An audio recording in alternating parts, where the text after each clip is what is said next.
Do's and don'ts of entering data on an Excel sheet for your research project so that you and your biostatistician are not constantly juggling back and forth with the same thing. I'll give you two examples by two Excel sheets, and that should help you understand this better.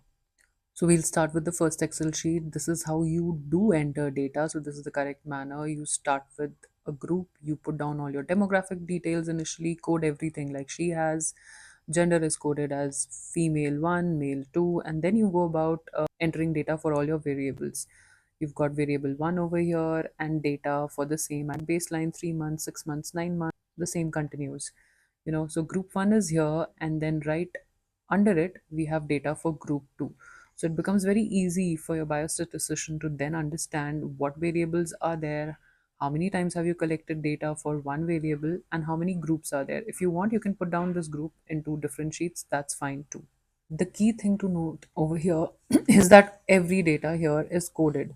Quickly looking at another data sheet over here, the problem over here is that gender is coded as female and male. So many permutations and combinations by which you can write male with capital M, small m, and that is going to take a lot of time in cleaning this data.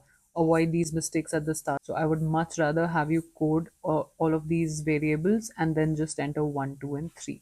One more point, when you have no data recorded, instead of marking it as 0, which a lot of students end up doing, either you can leave it blank, this is all right, or you can leave it as a dash, that works too. One final tip for everyone: whenever you're coding your data, move in an ascending order. So, code 1 for the smaller score and 2 for the bigger one. Let's say you have a questionnaire where you have options of no and yes, code 1 for no and 2 for yes. Also, whenever possible, start your code from 1 and not 0. This is going to help you in the longer run reduce confusions for yourself as well as your statistician.